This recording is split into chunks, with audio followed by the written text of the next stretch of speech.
What's What up, is everybody? up? Go for it, Taylor. This is you today. All right, brother. All right, so we're back. FILO Fantasy Season 1, Episode 3. I'm Taylor Ford at The Dynasty Dad. And my co-host, as always, Austin Reed at Roto Heat Austin on X, formerly known as Twitter. We got some cool. Yeah, Twitter.com. It's still Twitter.com. We're just two idiots that love fantasy football, and we're gonna have an awesome show. We got some cool shit to talk about. We're gonna start off with some big things that have happened recently within the last week, and then we're gonna hop into some cool topics. I'm gonna start it off from top to bottom here. The very first thing is Corey Davis has retired. Now I know that's not a huge hit on a lot of people's fantasy teams, but it is kind of sad. He's only 28 years old, and he's just ready to walk away and give it up. He had a very promising future when he was first coming in. A lot of people were hoping he would do something, but he hasn't really done as much as people hoped. But wish him the best, as he has announced that he retired today. What do you think about that? So I mean, the question that I put up whenever we did our sheet today was who wins, right? So, I will say I think that Corey Davis wins in this scenario. Football is a violent sport. We see a lot of players get injured, and for him to go out, he went out with respect. I mean, he was a good receiver. He wasn't elite by any means. Never really could sustain a high level production. But he did have a couple of good years in there. So he was a good receiver. Curious if this will bring a little bit more clarity to the Jets receiver room.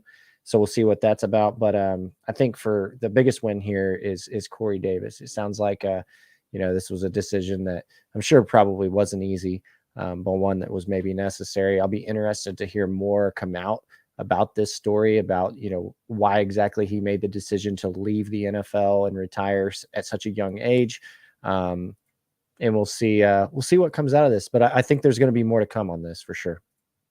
Yeah, that's funny. You took the humble approach. I'm over here like he didn't really amount to anything on fantasy, and no, I mean the fantasy impact is like, yeah, I mean. Corey Davis, if he was on your roster, he's probably just slotted in somewhere on the bench, and I think we have him on our code. You can probably move him. Yeah, we probably do. I think we do. Yeah, we probably need to look into replacing him tonight. So, so moving on. Okay, so Sam Darnold named number 2 in San Francisco. How does that make you Trey Lance truthers feel? Right. There's a lot of them. I don't know. I mean, I don't know for this what it does for me. I've kind of avoided the whole quarterback situation in San Francisco. I'm curious if this is a classic Shanahan move. We saw what he did last year with Brandon Ayuk, sort of put him in the doghouse. Everybody thought Brandon Ayuk was done and all these different things. And then now you see what he's become, and he's earned his way back into the good graces of Mr. Shanahan. So I don't know. I want to see how this plays out. I mean, I think it's noteworthy for sure that Trey Lance is the number 3 currently today. And if that stays that way, that's noteworthy. What we don't know is what Shanahan, we don't know what he's going to do. You know what I mean? Like, he's kind of unpredictable when it comes to these kinds of things. He has some weird, quirky ways of running his show and dealing with players, his player relationships, things like that. So we'll see if it changes. Just not a great situation. Clearly, yeah, behind I've Purdy. never been a big Trey fan, so to me, I'm just kind of like, yeah, it is what it is. If he gets traded and he gets an opportunity somewhere else, cool. But I think maybe it is a Shanahan classic move, and he has rushing upside for sure. And don't get me wrong, for fantasy purposes, that's great. I just have never, I don't know, I didn't really see enough to get the pick he did in the NFL draft. But either way, whatever, it doesn't matter if he ends up going somewhere else and competing somewhere else for an actual starting position. Then fantastic. Right now, I think this is Brock Purdy's team until further notice, and I think anybody who had any shadow of a doubt of that, I think that's been thrown out the way now. It's funny. In one of the leagues we're in together. Actually, I don't know if we're in that one together. But anyway, one of the dynasties that I'm in, a 12-man Superflex, this guy just recently said that I think this was like a week and a half ago, he wanted a first-round pick for Trey, a first-rounder, and Hell yeah, I of course can't, he did. I can't, Of course. I can't. Who Why? does? Who says no? Yeah, because it's like, I'm not paying I understand Superflex. I'm just not doing that. I'm not paying a first rounder for a dude who's not going to play. I'm not going to do that. Throw So it on the depth anyway, chart now, potentially. And let's talk about the top of the depth chart. We have a question here from Mr. Travis Mandel. What's up, dude? Long time no talk. He's asking, will Sam Darnold start by week 4? I don't know why that would be a question. I mean, Purdy seems to be the entrenched starter. The way he played last year was pretty good. I see no reason he wouldn't be the starter for the season. But if things go bad, then who knows who starts in week 4, right? But it would have to be, I mean, I would think it would have to be like train wreck bad. Weeks 1 through 3. All of them would have to be that bad. What's your thoughts? Got anything worth talking about? Funny question. Darnold's a good backup in the NFL. That's where I'll leave that. I think Darnold is he's a backup. Yeah. Doesn't do anything for me. Also, I have a deal from Mr. Jonathan Beggs on Twitch. He said I'm ugly as shit. Yeah, well, I'm working on it. Okay. All right. So moving on, the third topic. Yeah. The third topic is Josh Jacobs coming back. Question mark, exclamation point, question mark. Is he coming back? I don't know. I think the reports are that he's supposed to be coming back. And if he does come back, is he going to play 100% for this team? It doesn't sound like the Raiders want to move him. So it sounds like if he's going to play this season, it'll be for the Raiders. Yeah. Unlike other running backs, which we'll talk about in a minute. So yeah, I don't know. I mean, I think the problem is, and this was something that I've said multiple times to multiple people, and we'll talk about it again when we talk about, obviously you guys probably know what we're talking about here is Jonathan Taylor and his holdout and how that's going over in Indianapolis. But I will say that this isn't the NBA. And I think I might've talked about this last week. Is like the NFL Players Association has failed to give the players any kind of true real leverage when it comes to contracts and negotiations and things of that nature. The rookie deals aren't great for certain positions, running back being one of those.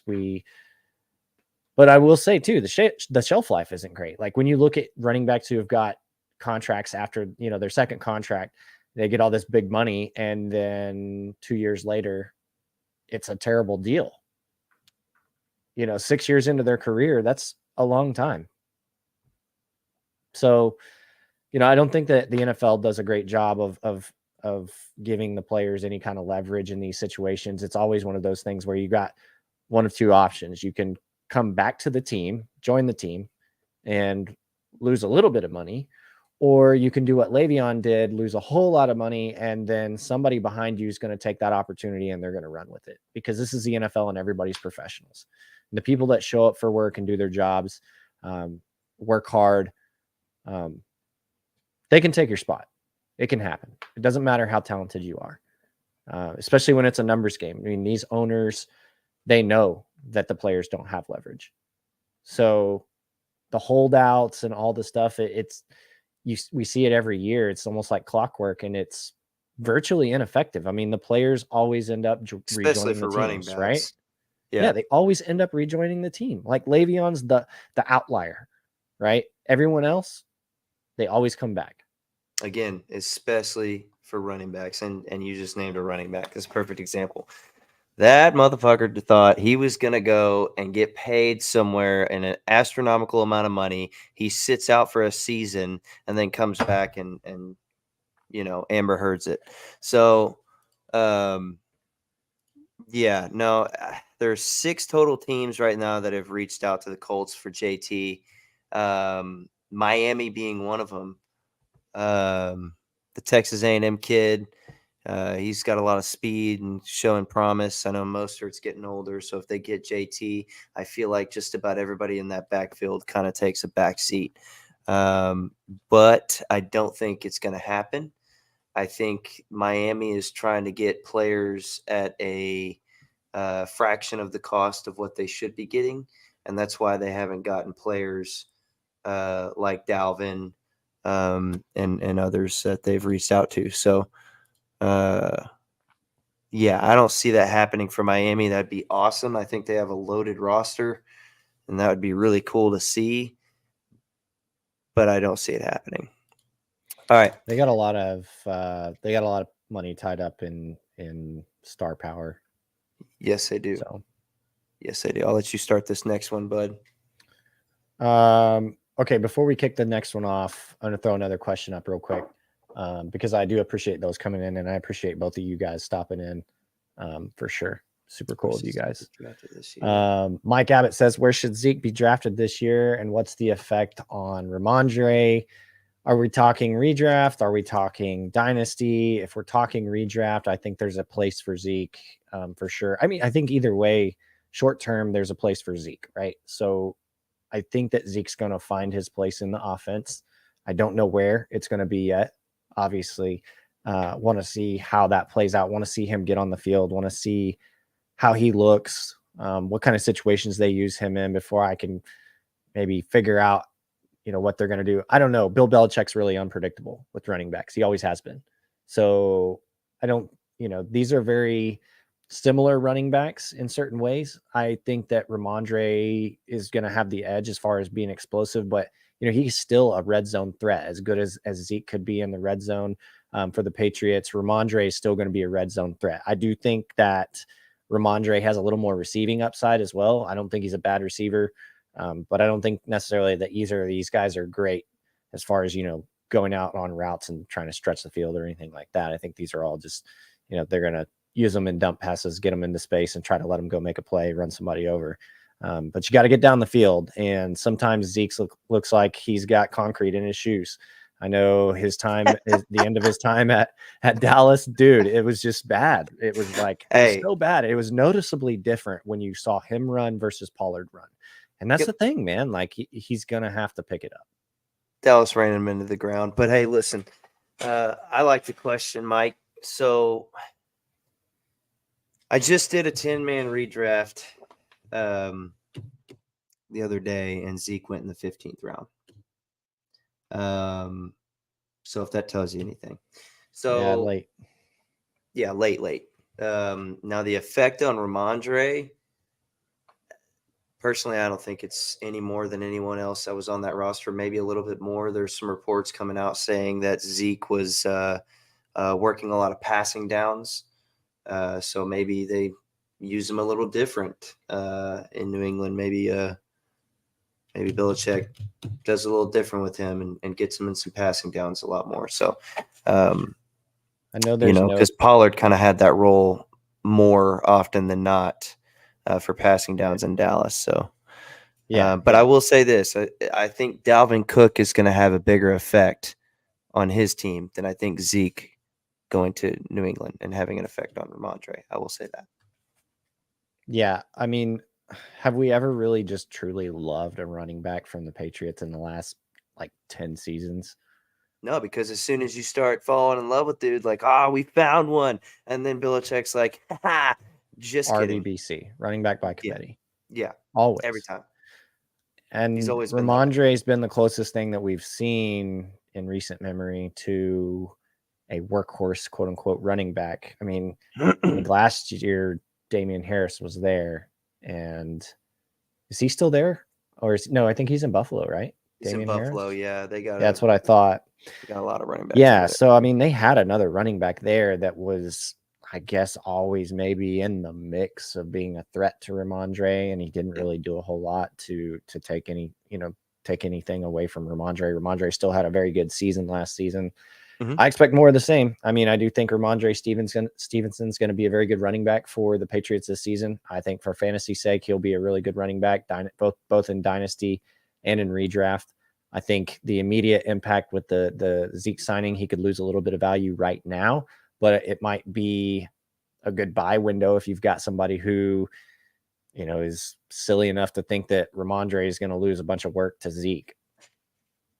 I think that Zeke is going to be used situationally, and I'm personally not afraid to have Ramondre Stevenson on my rosters. In fact, going back to that I think we do have him on that one as well. So I think so. All right, so let's move into the next big topic so we can keep it moving. We got quite a few things to talk about, though. But that was a great question, Mike. So the next topic is Miami going to go after Jonathan Taylor? So we talked a little bit about Jonathan Taylor earlier, being with the Colts, his situation, very toxic situation between him and that franchise. The front office doesn't seem to be doing very good for him at all, and he doesn't seem to be willing to bend at the knee so far. Colts have given him permission to pursue a trade. I mean, I think we know that he wasn't going to be there next season, and this pretty much solidifies that. I don't think that he'll be on the Colts roster next season. Next season. Yeah, for sure next season. Do I think that he's going to get moved this season? I don't know. I mean, there were a whole lot of rumors about Cook going to the Dolphins that just never materialized. Yeah, it just never materialized. I don't know. I don't really understand the interest. I mean, I guess I do. I mean, Jonathan Taylor is still a prime running back, but you're going to have to, he's going to be asking for money. He's going to be asking for money. Pay the man. You're going to have to cut somewhere else. It's not how it works. You don't just have infinite funds. What's the impact to this team if they bring in JT? I don't think it's going to happen. I don't know. So it doesn't really matter. I don't think Miami is bringing him in. I think they're going to give him a call. Why does Miami keep finding themselves in this conversation? Is this just good for business? Any press is good press right now? They're trying to get, they're trying to do what Stephen Jones does often, Catboy. They're trying to figure out how they can put more pieces on the team for the cheapest price possible, like good pieces. So, unfortunately, like the Cowboys are always in the conversation, but then they never actually sign the player. Yeah, just like except for this last offseason. year, this the offseason was kind of surprising. Rams linebacker, I can't think of his name right now. You know who I'm talking about? Oh, Wagner. Yeah, Bobby Wags. Yeah. Yep, they were in the discussion. Made a lot of sense. Never happened. Yeah. Yeah, fun. So let's move on. Go ahead. JSN out 3 to 4 weeks with a wrist fracture, right? Yeah, a little small break in his wrist. I think he does. I think he misses a week, maybe 2. I don't think they're going to rush him back. Let me say something about JSN real quick. I think everyone who has actually watched his film knows that this dude is the real fucking deal. He is the real deal. And he's like, in our 10-man in our home league, right? You took JSN and you picked number 2. You had the chance to get Gibbs, and you were like, "No, I want this kid." There's a reason. The dude is a beast. He has the potential. Yeah. Mark my words. You may think I'm crazy here. He has the potential to end up being the number 1 receiver in Seattle. You don't think so? You don't think so? Absolutely. I thought you were gonna say something bigger than that, and I'm like, holy crap. He's not going to be. He's not going to be the number 1. He's not going to be the number 1 fantasy receiver this year. But No, I certainly think not. by the end of the year, I think people are going to be talking about him being the number one there, and DK playing second. I mean, Second fiddle. people hold him in a high regard, kind of like they do right now for like Garrett Wilson, right? Next season, that's gonna be all the hype. All the Garrett Wilson stuff you're seeing right now is just gonna be JSN stuff next season. This time next season, that's what it's gonna be. I'm all about JSN right now. I'm in. I'm with it. I like JSN. There is a reason I drafted him, and to your point, it has a lot to do probably with the last couple of players that we talked about. Josh Jacobs and JT. I do like Gibbs. I think he's a very talented player. I think he's got elite We upside. both love Gibbs. Oh yeah. He's going to be able to be used in so many different ways, not just running the football, but obviously catching the football out of the backfield, getting him into space. The Lions are going to find ways to get him the ball often, and he's going to have a great season. Don't get me wrong, as they should. Mm-hmm. But in dynasty formats, I personally value JSN higher just because of the way of the NFL these days, with it being more of a passing league, with injuries that we see at the running back position, with the contract stuff, with all the things. I just think that receiver is a more sustainable, higher value draft pick than running back in fantasy, and especially in a PPR league where there's no premium for running back or anything like that. I mean, that's just my opinion. I think that what JSN is right now, year one, is, I mean, they could get worse at quarterback, sure, but they could also get better at quarterback. Gino's balling, dude. Gino's balling right now. Dude. He balled. Don't tell me that. I can't say much. No, I was about to say, he balled, dude. It is what it is. I don't know if I'm going to go crazy for Geno Smith. Yeah, but he's not. Whatever. He's not playing poorly. Hope he plays well this year. Any means. I hope he keeps it up. I hope so too. Can't afford him to be the old Geno. I don't think that's disaster. Look, I don't know what Pete changed, Carroll. But Pete Carroll is a quarterback whisperer. Look how ass Russell Wilson is now that he's out of there. Sorry. Yeah. Hot take, I guess. Whatever. He was good at North Carolina State too, and Wisconsin, and Pete Carroll was in neither of those places. So, well, whatever. Anyway, so I'm just talking shit. All right, so JSN, staying on that topic real quick, we're going to transition into our next segment. Basically, what we're going to do is we're going to give 3 offensive players and 3 defensive players that have caught our eye in week 2 of the preseason. So these games that have just currently happened, we're going to talk about some guys, and we can throw in, what they've done in both weeks if we really want to. But thus far, what we've seen, some guys that have caught our eyes, and my first guy is JSN. Again, I'm just going to kind of piggyback everything that we've said. He only had 3 for 58. He was a yard away from scoring a touchdown against Cowboys. Yeah, it was so close. Oh, I wanted man, to see him get it though. I'm like, come on, man, you gotta make that. You gotta score there. Play. It's a huge play if he scores. Yeah, I still think it's a huge play. I think it's huge because I'm telling you, man, I think his route running is fantastic. His hands are fantastic. His separation is fantastic for a rookie. Coming into the NFL, I think he's going to be a much better route runner, a much more just polished wide receiver than DK Metcalf here in the next couple years. So that's why I said what I said, and that's why he's catching my eye, because he is looking like he is the guy that we thought he was going to be so far. We'll see. Like I said, I think he's going to miss a game or two, but that's okay. When he comes back and he starts gaining a good rapport with his quarterback, I think he's going to start balling out. So I'm kind of excited about that. I can't wait to watch the process play out for him as far as learning from a veteran like Tyler Lockett. I think that everybody talks about, from a fantasy perspective, how JSN wasn't drafted to a great situation, but I think from a real football perspective and from a developmental perspective, I love that offense that he's in, and the fact that he gets to learn from Tyler Lockett. I think that's really cool. I think what Tyler Lockett does, if he's able to offer JSN anything, it's only going to make JSN better, which is pretty exciting.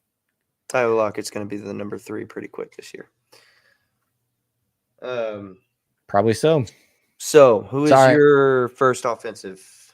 Oh man, who do I want to go with? I got 3 options here. Let's talk about another. You know what? Nope. Let's switch it up. I'm gonna go ahead and talk about this running back from Houston, Mr. Dameon Pierce. Wasn't a super productive day for him. He had 6 carries for 15 yards, but the way he was used is encouraging. You like to see him in there on those third downs, something you didn't really get to see a lot of last season, especially any kind of third and long situations. Generally, he was a first and second down running back. Anything beyond that kind of started to get a little bit weird. He doesn't have a lot of competition this year, and it looks like he's going to get more opportunities to be a 3-down back. Are we buying that or are we selling that? Where are you at on Dameon Pierce as far as being a 3-down back? Buying 100%. You like it? Yeah. I think Singletary is going to come in here and there. I think he's going to be more of a change of pace back. I don't think Singletary is going to come in there and take a substantial amount of snaps away from Dameon Pierce. I don't care what anybody says. Dameon Pierce is way too talented in comparison to Singletary. There's really nothing Singletary has to offer that Dameon Pierce can't do better. So that's just my opinion, and I think when you're talking about an every down back, you're also talking about blocking. Who's the better blocker? I don't think of Singletary as being a good blocking back. Just saying. I also think of Dameon Pierce as a very physical back. He can get really physical. He can put his shoulder down if he needs to. So, again, who would you want in there on passing downs, catching the ball and or blocking? So that's a big factor as well. I think Dameon Pierce, I'm 100% a buy on him right now because I think he is going to be a 3-down back.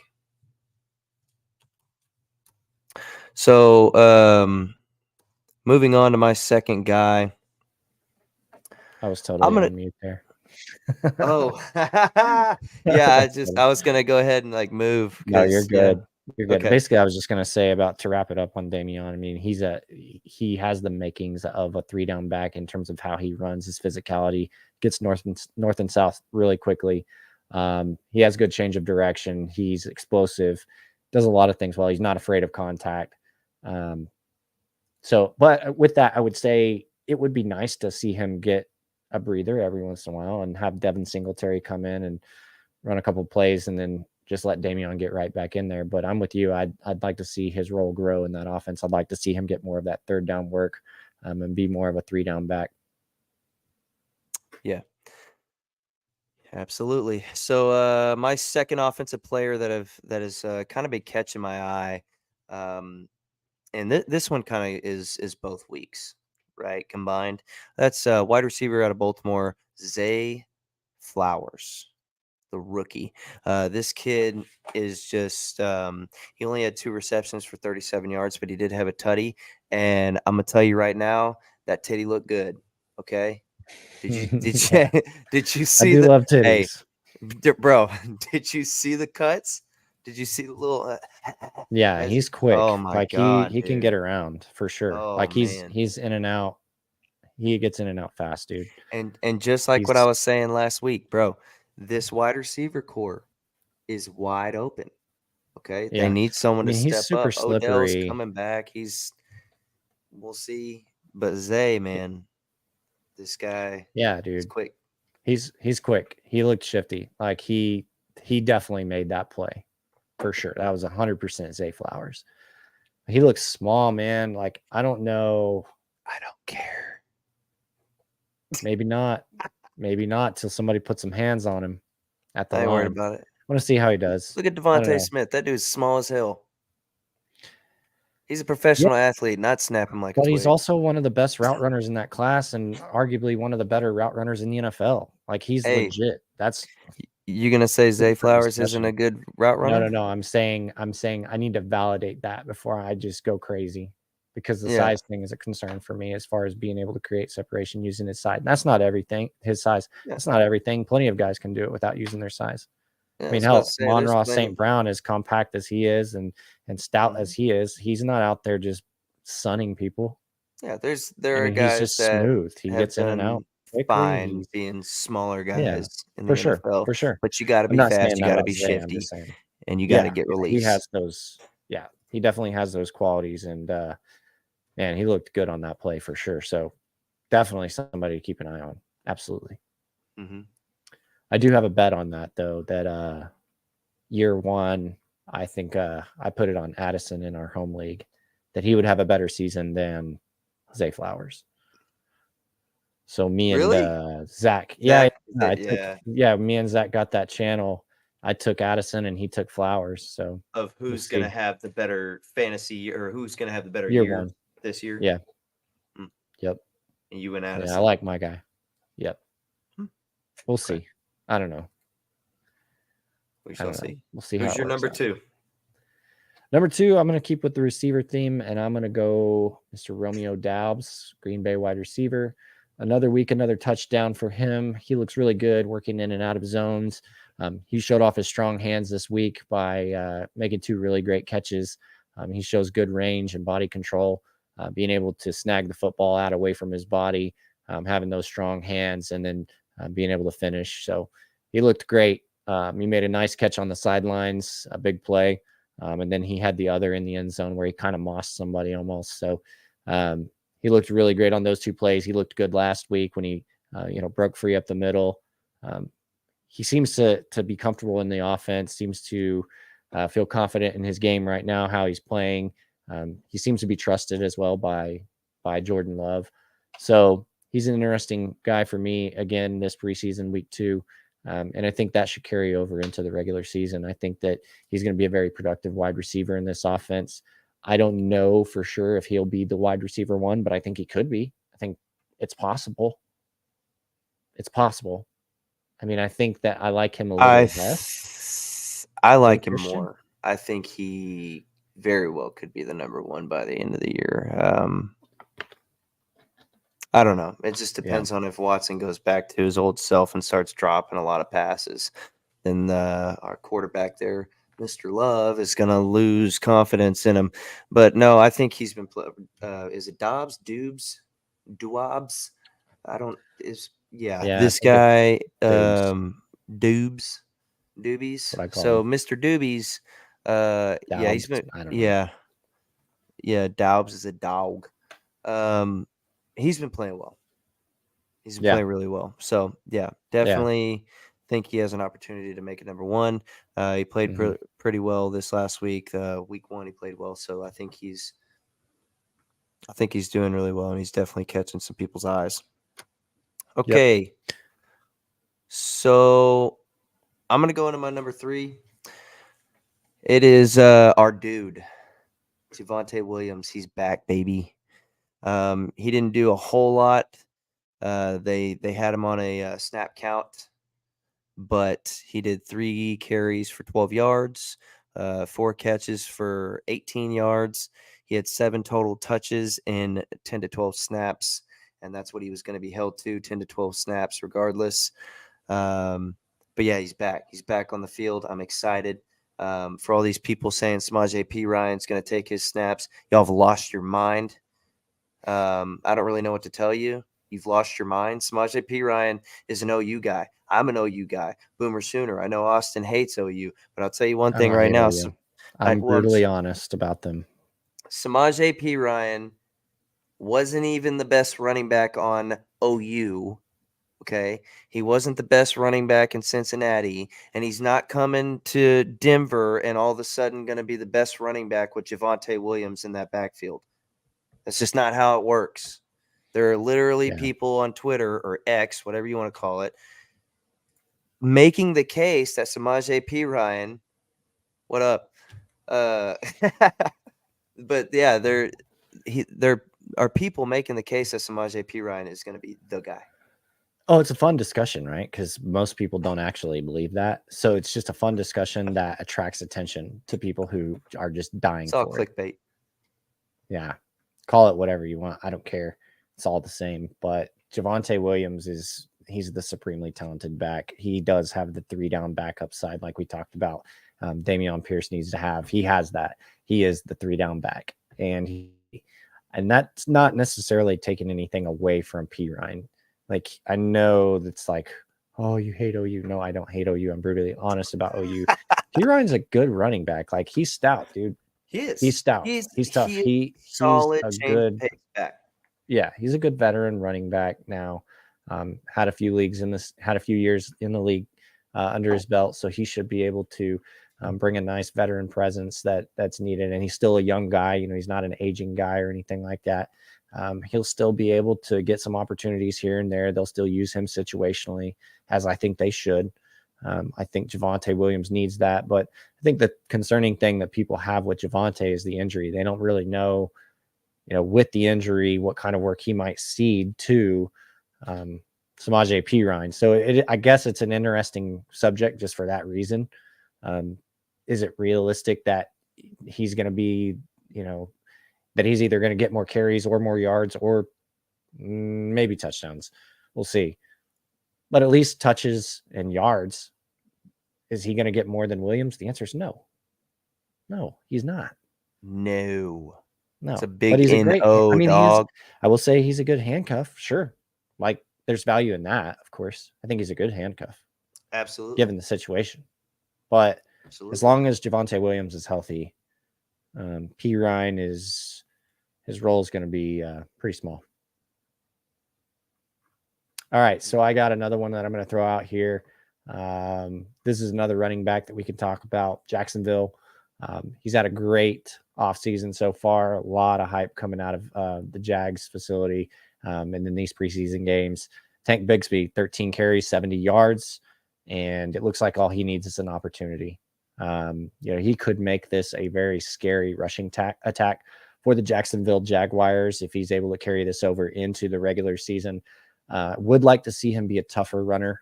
One of the things that I saw him do a lot was, you know, he does have excellent, like impeccable footwork, especially close to the line of scrimmage. The middle of that offensive line was getting blown up quite frequently in that preseason game. And you saw him having quick feet and being able to change direction and just go. And, but I did see him bounce a lot of runs outside. I saw him avoid contact a whole lot more and not really running with power like you would hope that a guy of his size would do. So that's something to monitor, but definitely a guy that you want to get in space, give him the ball. He can definitely create plays. He's very shifty, very quick, and he can make some guys miss for sure. Yeah, and he may have been avoiding contact simply because he, you know, it is. Yes, Caleb, we have. But we'll get back to it. We'll circle back to it. But he may have been avoiding contact, Tank. Speaking about Tank, because it's a preseason game. I mean, you know the shelf life of running backs. This guy's coming in. Isn't he like 20? Isn't he older? A little bit older, Tank? No, am I wrong Tank about Bigsby's that? a rookie. No, crazy I know. boy. Oh, Well, you're talking about like, was he a fifth year senior? No. Yeah. No, he wasn't. He's about to turn 22. Okay, never mind. My bad. But no, I mean, yeah, there's a possibility that he was just, you know, not really trying to get super physical. He knows, he knows his role right now. Maybe he thinks he can beat out ETN. I don't know, but I don't think he's going to take ETN's job. I think ETN was don't think so drafted too either. high. He's getting paid too much. And ETN is still a very talented and effective running back who, from a fantasy perspective, Very is, talented. still has a lot of value and is very productive. So, yeah, speaking of ETN, can't wait till his brother comes out of college. Yeah, that's going to be a fun discussion. But he's owned in 100% of leagues. You know what I mean? So he's one of the top running backs this coming into this season. But Tank Bigsby has shown enough to make me think that, maybe he could earn some important runs. I talked earlier about, like Zeke. We talked about Zeke. We talked about some of these other running backs who, do we think they're a threat to guys like Ramondre Stevenson and so on and so forth? I think those situations are a little bit different, I think, than this one where you've got a running back who's young, fresh, quick. He's not just going to be put in there as a pass blocker like Zeke will. He's not just going to get put in the red zone like Zeke will. he's going to be able to be utilized all over the field. And if he's making plays like he is in the preseason and the regular season against the starters and first team offense, I think he'll find himself a small little role in this offense. I think this offense is going to be able to move the football enough to sustain drives long enough that they're going to need extra running backs. They're going to need some of that, those fresh legs and some of that energy. So just to give Etienne a break, it goes back to what I was saying earlier about Javonte as well. It's like, yeah, I want those guys to get the ball as much as possible, but I also want them to be healthy all season long. Right. Absolutely. And I think Javonte is one of the better backups, and Tank Bisbee showing promise for sure. And I don't think the NFL cares about our fantasy teams, right? So who knows what happens as far as opportunities, but all he needs is an opportunity. He looks good so far. Yeah, runs for hard. Sure. Caleb, circling back real quick, basically what we had talked about is Damian Pierce being a 3-down back. Caleb. Or is that his real name? I don't know. His name's Steven is how I know him. But you can, Steven, let me know. Clarify. Caleb. It totally does. I've seen him. I think he's got his Facebook. I think he's Caleb. I got to ask him about that tomorrow. Who? So, no, I got you. Anyway, so we're going to circle back real quick, and then I'll move on to the defensive players. But basically what we were saying is Damian Pierce is a 3-down back. We both truly believe that. We both believe he has that capability. We both think he is that talented. So essentially, Devin Singletary is just that handcuff. You know what I mean? He's that change of pace back. That's pretty much what he's going to be for. So Caleb is my middle name. All right, Mr. Miller. Nice. Okay. How about that? How about I call you Mr. Miller? That's what everybody calls him, actually. Mr. Miller. Put some respect on it, boy. Daddy. Anyway, so all right. So let's talk about some defense. Yeah, I'm going to switch it up. Go to defense for all the IDP people out there. We'll try to keep it as quick as possible because I know most people only care about offense. This is where the show gets boring for everybody. You know what I'm saying? Like, grow up, play IDP. Anyway, so one defensive player, or the first defensive player for me, is Will Anderson, the man, the myth, legend. Yeah, never heard of him. Edge rusher out of Houston. First round pick, obviously, high draft pick. He had 2 tackles and a sack strip. That dude, all in on Pierce, baby. That's what I'm talking about.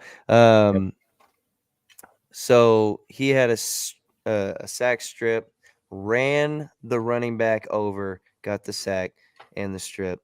The kid looks promising, man. He's explosive off the line.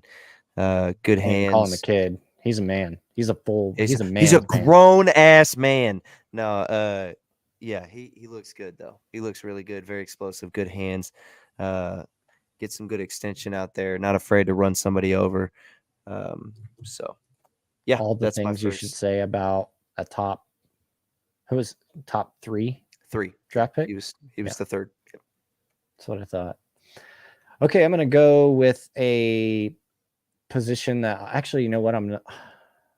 Man, I really wanted to talk about this other guy. I didn't even have him listed, but that's okay.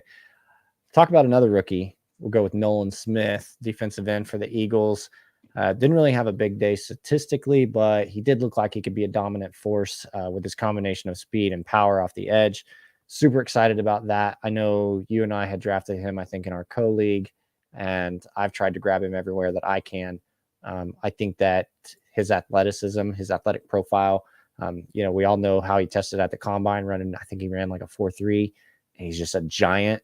So a physical specimen with just incredible athleticism.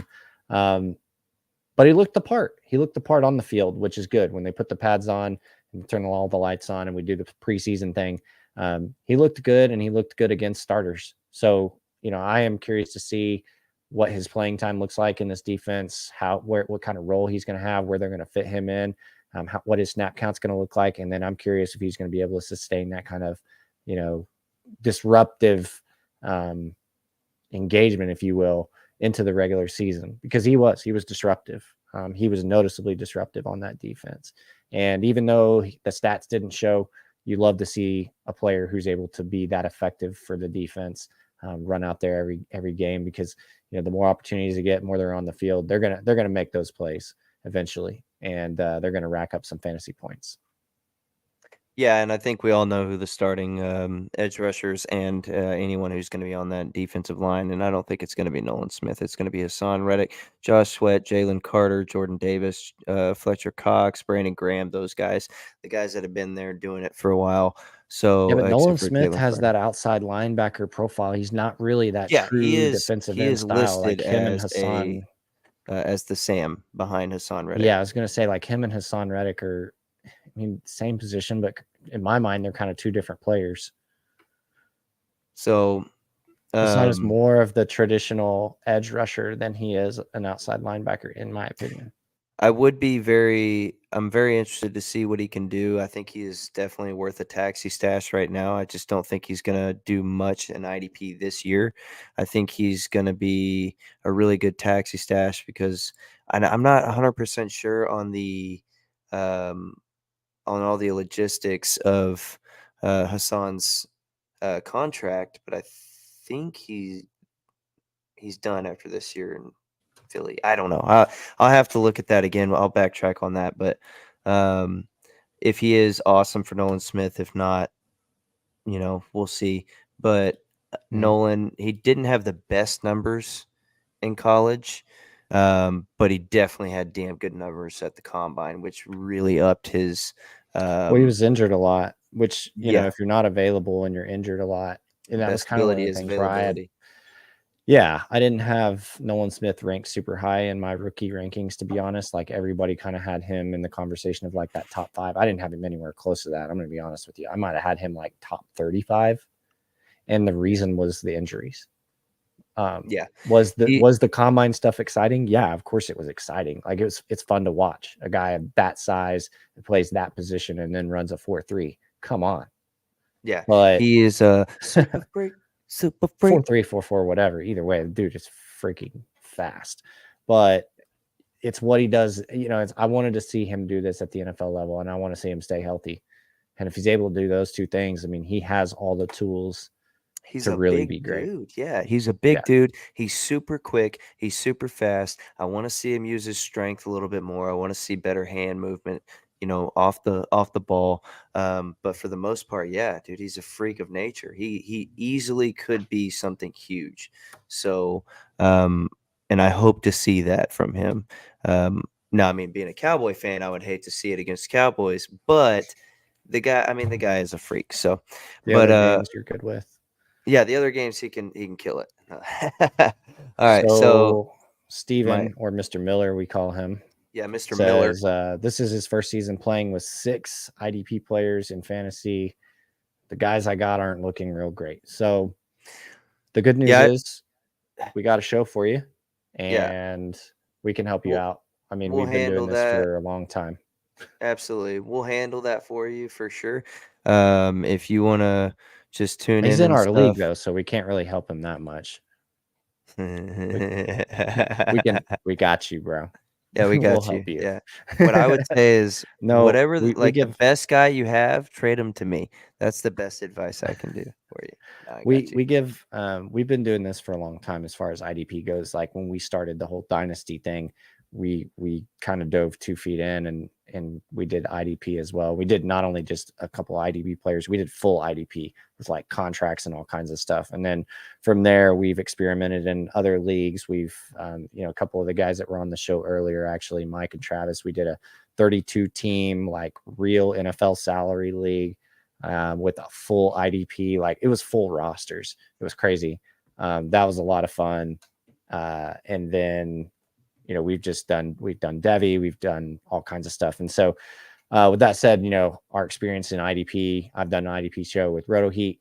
We have a pretty good understanding of what to look for, who to draft, where to rank them. We do a lot of scouting before the season starts. We pick out all our favorite guys.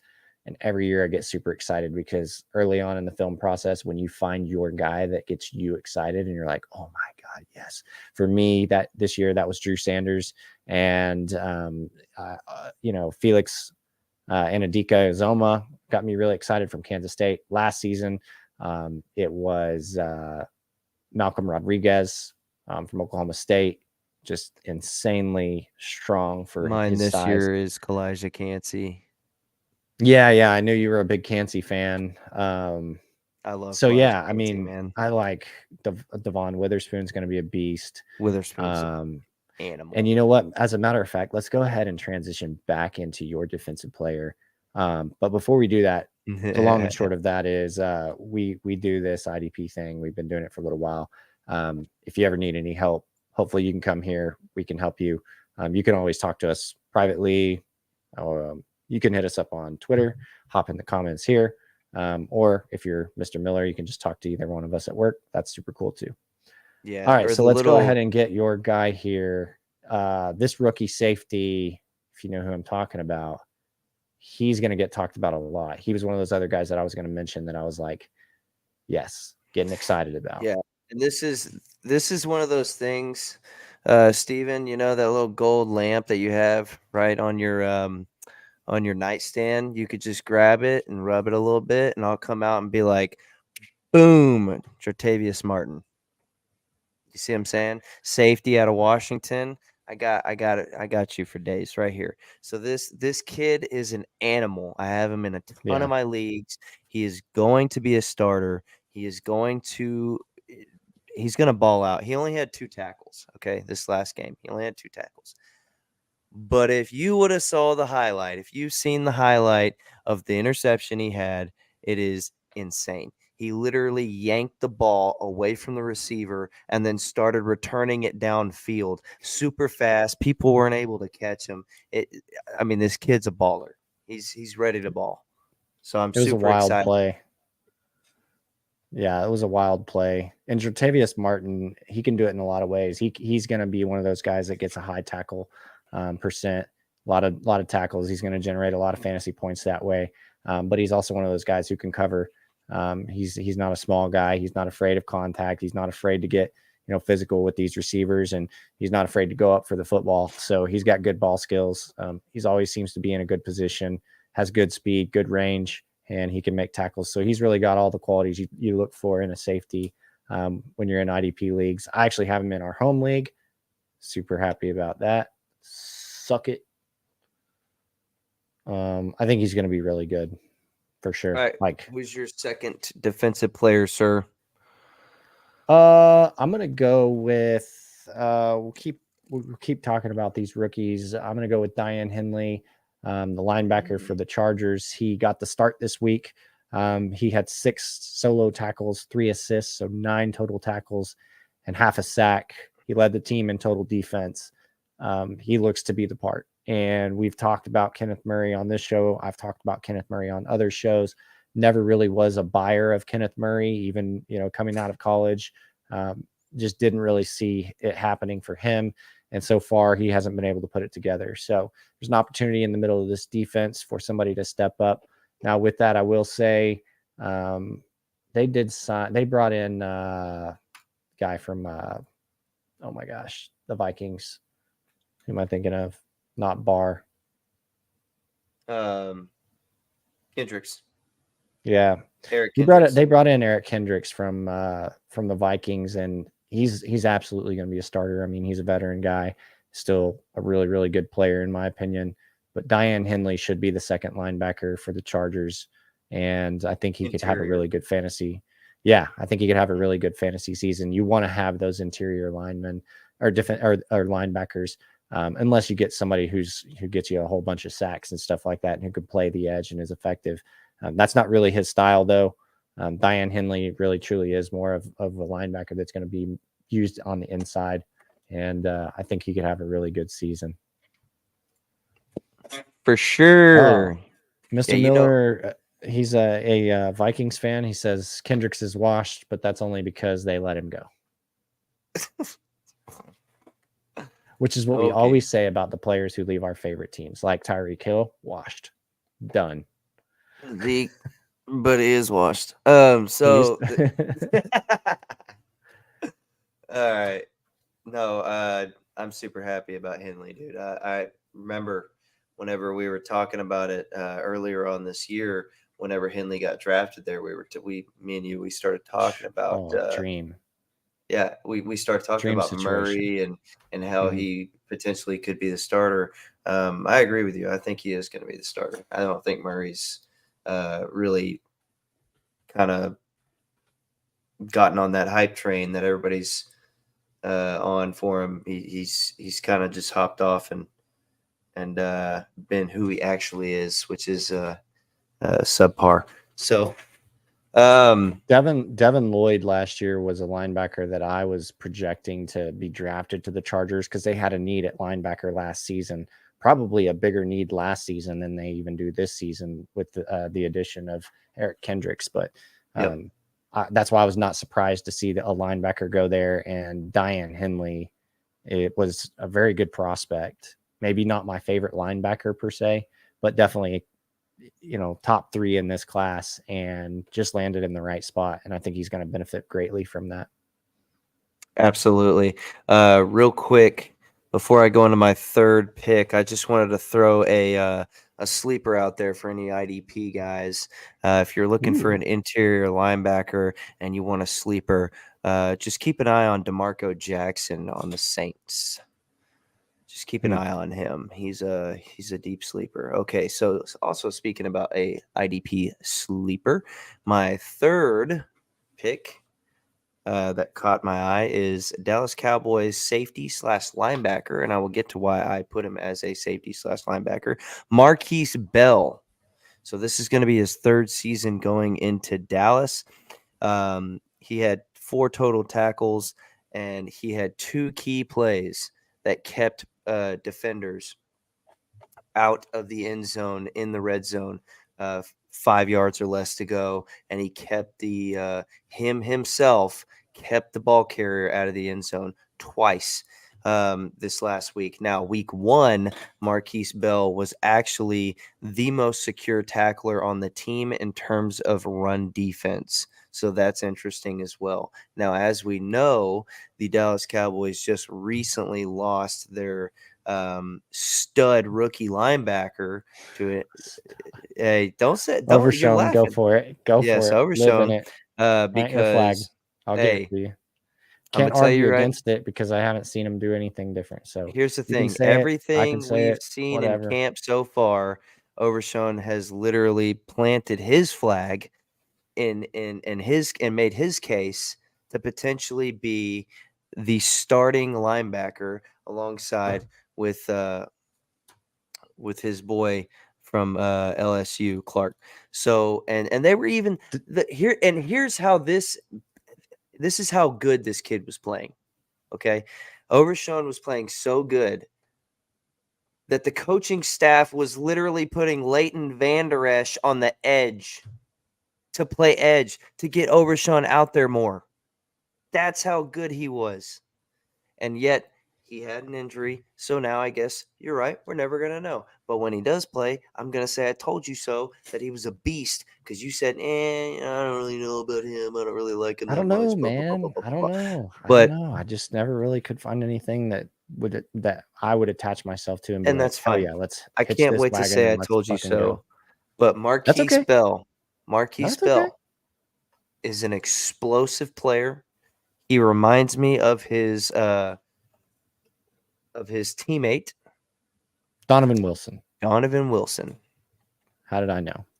He reminds me of his teammate. That's Donovan precisely Wilson. what Donovan Wilson is. Exactly. He's that rookie. He's that linebacker safety hybrid combo, good in coverage, can make tackles, and not just make tackles. I mean, he's not afraid of contact either. So it's interesting. He's a missile.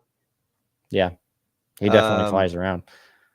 So Marquise Bell, the reason why, hold on real quick, the reason why I made him as a linebacker / safety right now in every platform, he is only listed as a safety. On the depth chart, he is listed as a safety, but he played in the box as a linebacker multiple times and made multiple stops on the run at the linebacker position. So I wouldn't be surprised if he does get some starts. It is literally in the box as a box safety, and they make him a hybrid linebacker safety in sleeper and in other platforms like that. So look out for that. There you go. Now you guys heard it. That is a IDP sleeper for you guys. Not one that I've been following, but one that Taylor's following. There's nobody I trust more to be more connected with the Dallas Cowboys and what they have going on And I do trust his IDP opinions as well. He knows what he's talking about. So there you go. If you love IDP content, that's perfect for you.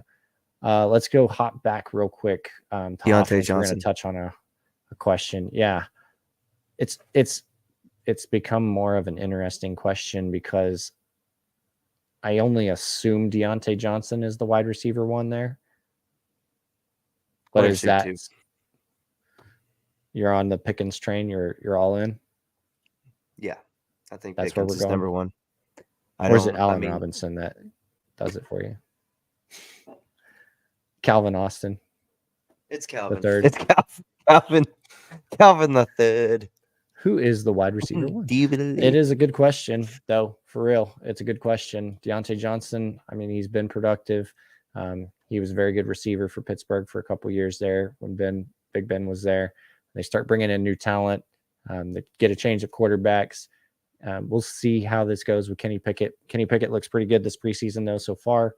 Looks to be establishing himself as a leader in that locker room, which I think was really important for him, for guys to trust him and rally behind him, for him to be successful. It looks like that's happening, so that's always a good sign when you see that.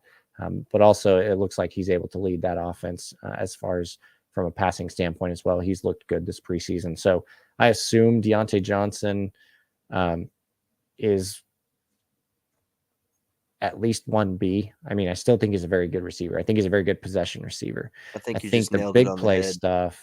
Yeah, I think the big play stuff is all Pickens, right? Like Pickens to make the miraculous catches, to do all the crazy stuff, break all the tackles, run down the field super fast.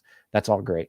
But when Kenny Pickett's your quarterback, he's still a young guy, still kind of trying to find his way and figure out, where his place is in the game and as far as among the quarterback ranks. And he's got a lot of weapons around him. He's got a pretty good offense, to be honest. So he's really got everything he needs to succeed. We'll see how he does it, this season, his second year. We'll see how good he is, and we'll see where Deontay Johnson goes. But I think he has the opportunity to just eat up a bunch of targets. Deontay Johnson does, because of the way that he works. He's very smooth in and out of zone coverages. He can get open against man. He's getting a little bit older, but he's done it. I've seen him do it. He has the potential to be wide receiver one there. I don't see any reason to call him wide receiver two just yet. No, I think you nailed it on the head. It's 1A and 1B. I think Pickens has earned the right to be considered, at least be in the consideration to be the number one. He is a very talented wide receiver, but I think the only thing that's going to hold either one of those receivers back is Pickett. So, and we'll see what Pickett does. We'll see. He may do really well this year. We don't know yet. But yes, I would pick Deontay Johnson over Gabe Davis every day that ends in Y. Yep. I'm with that. I mean, Davis is a good wide receiver too, but I don't know that he's like I can think of several wide receivers that are wide receiver twos that I could argue are better. So I don't think he's like top 5. I mean, just right off the top of my head, Jalen Waddle, T. Higgins, Brandon Ayuk. And in Buffalo in particular, Jason, like you have a long list. Yeah. So here's the thing, in Buffalo in particular, right? Because Gabe Davis, he's supposedly the number 2 there. You know who the number 1 and the number 2 receivers? Yeah. So you know who the number 1 and number 2 receivers are in Buffalo? Wide receivers, not including the tight ends, because you also have 2 tight ends over there that can play some ball. But wide receiver wise, number 1 is Stephon Diggs, obviously. Clear cut. There's no question. Number 2 is Stephon Diggs. Clear cut. No question. Right. There is no number 2. It's fair. Stephon Diggs and Stephon Diggs. Gabe Davis has not put up very good numbers. I don't care about Gabe Davis. He's just inconsistent. I'm not He's a truther. Just inconsistent. He's just inconsistent, but he can make big plays. Like, he has that big play potential. He has the ability to house one, but he also has the ability to just be in the right spots, I think, for Josh Allen. And they have a comfortable connection. Like, they showed that and on the biggest of stages. I thought Gabe Davis was just absolutely brilliant against the Chiefs in that AFC Championship game. That was a classic. I was watching it till the end. I couldn't say enough good Fantastic things game. What Gabe Davis did against the Chiefs. But sustainability, consistency, spotty. those kinds of things are, the things that you can't really do. So I think week to week, the floor, I definitely like Deontay Johnson better. Absolutely. And let's real quick before we move on. He said that Pickens is 1 on the depth chart. So I don't know what website you're using for your depth chart. Austin and I use our lads. It is by far my favorite website for depth charts. They're on it. They always are quick to change the depth chart whenever something happens. So, and we're not hopefully they send us some our money for lads. giving them a plug. Yeah. But no, we use our lads. That's what we use. Yeah. And right now on our lads, Deontay Johnson is listed as the number 1. And I think you have it backwards, man. A lot of people are saying that George Pickens is going to blow up this year. Because I saw you said Deontay Johnson might blow. People are saying he might blow up this year. I've seen more people saying that Pickens is going to blow up. There's a huge hype train around him right now. I'm not necessarily quite on that hype train, but I do believe Pickens is extremely talented. I believe he's more talented than Deontay Johnson personally. And right now, that's why I completely agree with Austin, 1A and 1B there. But I do believe we have one more defensive guy to talk about. Yep, we're going to lull you guys to sleep for just a second. Caden Ellis, not an exciting name, but he is the linebacker, starting middle linebacker right now for the Falcons. He was wearing the green dot this week, playing the Mike position. He played fast, he played well, and he could keep the starting role, but it'll be something that we'll need to watch closely. Troy Anderson, the athleticism, obviously impeccable. You have questions about upstairs, though, right? Same thing with like Kenneth Murray. All the athleticism in the world, just not really getting it upstairs, not really getting the game. So this is where veteran presence could come into play for Caden Ellis, that he could earn that starting role over Troy Anderson. I do think that Troy Anderson will still have a place on this defense. But I think that right now, based on what we're seeing, all indications are saying that Caden Ellis is their starting middle linebacker because he wears the green dot. He runs the defense. He makes all the calls. He's on the field more than any defensive player. And that's why he wears that green dot. So this is a defense that's not very good, and it could be high yield as far as fantasy production for the middle linebacker position, just because who else is out there making the plays? Yeah, so Almost by default. they do run a 3-4. So they do have 2 inside middle linebackers, and Troy Anderson and Caden Ellis are both the starting middle linebackers. So they're both all right. Yep. But if anyone goes off the field, it's not going to be Ellis as long as he's wearing that green dot. Right. Okay. Slight edge for the green dot. I do like Caden Ellis coming from New Orleans. So, okay. So now we're going to move into our last segment. This is kind of, viewer discretion is advised. We're going to move into our last segment. It is called the Amber Heard Award. These are players or anybody really. It doesn't even have to be a player. It could be us. We made a terrible educated prediction. guess. Yeah. Prediction the week before. And yeah. We are proficient. And basically we shit the bed. So Amber Heard Award is just whoever shit the bed that prior week. So I'm going to start this off. My Amber Heard Award. You ready for this? This is awesome. My Amber Heard Award. Spoiler alert. My Amber Heard Award is the Eagles' offensive line shit the fucking bed because they decided that they were going to give up the most sacks out of any team in the NFL for preseason week 2. Now, why is that significant? Well, first of all, they were supposed to have the best offensive line in football, right? Oh, but Taylor, that's just the backups. Well, you mean they were just practicing pretty much and they were just trying to get some reps and it shouldn't really count? Well, then why has every single person on Twitter been talking about Dak Prescott throwing interceptions in practice, but yet we're not supposed to count sacks that are given up in an actual game? Eagles shit the bed. That's my Amber Heard Award. Cheers. Couldn't have delivered it better myself. The wise words of a Cowboys fan.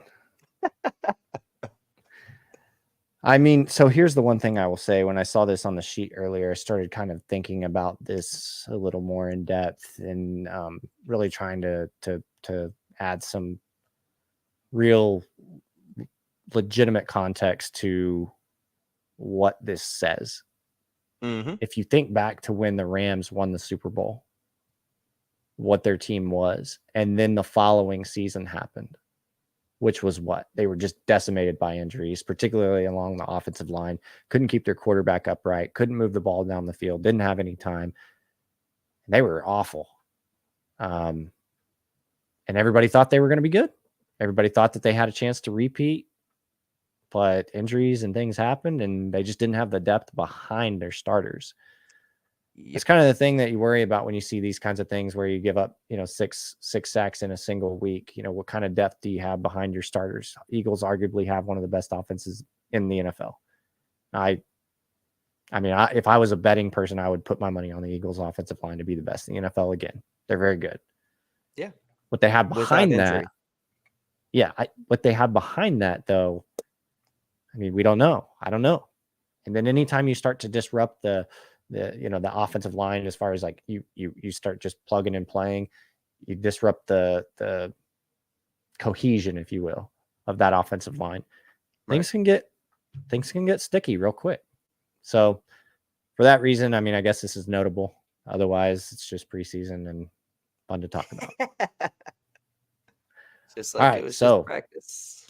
All right. My Amber Heard of the week is going to go to, I don't know, fantasy community, fantasy analysts, fantasy fans, whoever. The Jaylen Warren Najee Harris freak out. It's out of control. It's out of control. It is. We're freaking out right now just because Jaylen Warren had a great run. Just because at times last year Jaylen Warren flashed. And just because Najee Harris hasn't had a very good YPC. His yards per carry haven't been very good. He hasn't been super efficient. A lot of people are getting sour on Najee Harris because they spent a whole lot of draft capital in their fantasy drafts to try to draft him because they were so certain he was it. He was in that. He was in their rankings that way, right? What happened? Warren's a goat. What changed? Jaylen Warren is a good player, but let me explain how this works. Najee Harris was drafted by the Pittsburgh Steelers in the first round. The rookie pay scale is based on where you're drafted. I don't know where Jaylen Warren came from, but I know he's not a first-round pick. I don't know when he was picked. I don't know where he came from. I don't have that background. Maybe I should have prepared better and given that background. Okay, that's fine. That's fair. But he's not Najee Harris. Najee Harris has done it on the biggest stages. He played for Alabama, and I don't know if you've seen Alabama running backs lately or even in the last 20 years. It's a lot of them, and they're very good. He did things at Alabama that I was just like, this dude he's a freak. His receiving ability, his ability to run after the catch as a running back, his ability to run between the tackles, run outside. Like, he's shown that he really, truly is a 3-down back, a very, very good player, and was deserving of, let me rephrase that. He was a very good player. He should have been drafted easily in the top 2 rounds. First round, I don't know. Maybe. The running back position is super weird, though, these days. But regardless, out of these 2 players, he's far, far, far beyond what Jaylen Warren is. On the flip side of that, conversely, let me flip the tables a little bit. This scenario sort of reminds me of one where the Chargers had a running back who was one of the top running backs in the NFL, very productive. Everybody was excited about him. Everybody was drafting him to be the top running back the following season. He gets injured. He misses a few games. The guy behind him who comes in, Austin Eckler, is very, very good. And Austin Eckler, all he needs is opportunities. Maybe that's all Jaylen Warren needs too. Maybe he just needs opportunities. Maybe if there's a Najee Harris injury or a holdout, like what happened with Melvin Gordon, either of those things where Jaylen Warren is the guy, right, for a long time, like, I don't know, 4-6 games or more, and he's good and he does it, at that point, I'll probably be like, all right, Najee's done. But until that Gonna have to happens, trade him at that point. yeah, until that happens, I'm not. Jaylen Warren's not the best running back in Pittsburgh right now. I don't know if it could change. I'm not saying it couldn't. I'm saying my opinion on Najee Harris is that he's supremely talented to Jaylen Warren because he's done it. I've seen him do it. I've seen it with my eyes. Yeah. I'm not saying there's not a chance. I completely agree with you, I think. But most of the people are saying there's going to be at least a 50-50 split. I don't even see that either. I think Najee's a much better running back. But I wanted to throw you a fact real quick. You're going to love this. His last year of college, he went to Oklahoma State. It's your team. What are you talking about? Oh, Jaylen Warren. Oh yeah, he did go there. Yeah, now I know. Yeah, he went to Utah State 19 and 20, and then 2021 he went to Oklahoma State and then got yeah, he actually was pretty good at Oklahoma State too. I'm remembering now. Yeah. I mean, he wasn't like a standout running back. He wasn't like a highly regarded prospect. He or did all right, like but in that. the Big 12, running backs typically go over 1,000 rushing yards without any problem because there's no defense ever played in the Big 12. But we're not talking about college conferences that are ass. So that is our episode 3, week 1 of FILO Fantasy. Season 1. Season 1, excuse me. Episode 3, season 1 of FILO Fantasy. If you guys have any questions, please hit us up on Twitter or on Facebook, YouTube. We're on all of that. We're going to have an Instagram and a TikTok coming up next week as well. We're going to be posting some clips and some cool stuff. If you guys want to hear any content, please don't be afraid to comment on any of the social medias. Once again, I'm Taylor Ford at the Dynasty Dad on X, also known as Twitter. And this is Austin at Roto Heat Austin on Twitter. X. Yeah. X, wherever you go. Okay, real quick. I was looking at so we got a question here. We're going to answer this one real quick. AFC East, it's a very interesting division. Buffalo, Miami, New England, and the Jets. The Jets getting into that race by adding Aaron Rodgers, and they've got Breece Hall. They've got Garrett Wilson. They've got a pretty formidable defense with Sauce Gardner, one of the best corners the best corner in the NFL. Very formidable defensive line, and then some veterans at linebacker. Good team overall. They're going to shake it up. And then, of course, you got Miami.